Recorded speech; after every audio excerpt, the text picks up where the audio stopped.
Hi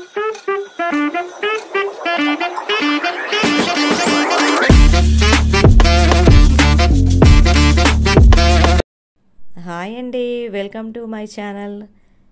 ఈరోజు హెల్త్కి చాలా ఉపయోగపడే వామాకు బజ్జీ అయితే చేసుకుంటున్నానండి. ఈ వామ చెట్టు మా పెరట్లో అయితే ఉందండి. ఇంకెందుకని వామ బజ్జీలు అయితే చేసుకుంటున్నాను. ఈ వామాకు వల్ల మనకి హెల్త్ బెనిఫిట్స్ చాలా ఉన్నాయండి.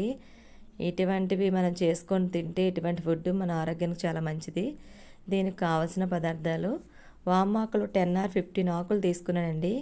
కొంచెం వాటర్లో సాల్ట్ వేసి ఆ ఆకుని ఫుల్గా క్లీన్ చేయాలండి. ఆకు మీద ఏమైనా క్రిములు ఏమైనా ఉన్నా సరే క్లీన్ అయిపోతాయి.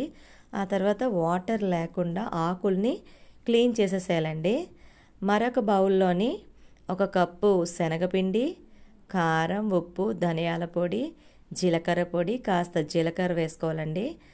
అలాగే గరం మసాలా పొడి వేసుకొని అల్లం వెల్లుల్లి పేస్ట్ వేసుకొని చూపించే విధంగా మిక్స్ చేయండి. పిండిని బాగా మిక్స్ చేయాలి. మరి పలచగా అయితే బజ్జీ రాదు. అలాగే స్టవ్ మీద పాన్ పెట్టి ఆయిల్ వేసుకొని ఆయిల్ హీట్ ఎక్కగానే ఏదైతే ఆకుల్ని శనగపిండిలోని ముంచేసి ఇలాగా ఆయిల్లో వేసుకోవాలండి. చూపించే విధంగా కొంచెం బ్రౌన్ షేడ్ వచ్చినంత వరకు వేయించుకోవాలి. ఆకుని తొందరగా ఉడికిపోతుందండి. టేస్టీ బజ్జీలు అయితే చాలా చాలా టేస్ట్గా వచ్చాయండి. చూస్తున్నారు కదా, చూపించే విధంగా మీరు కూడా చేయండి.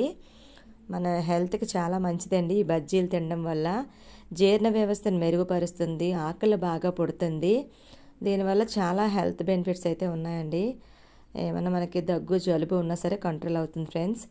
ఈ హెల్దీ అండ్ టేస్టీ వామాకుల బజ్జీలు అయితే రెడీ అయిపోయండి. మీరు కూడా ఇంట్లో ఇలా ట్రై చేసి ఎలా వచ్చిందో కామెంట్ చేయండి. మీకు ఈ వీడియో నచ్చితే లైక్ చేసి సబ్స్క్రైబ్ చేయండి.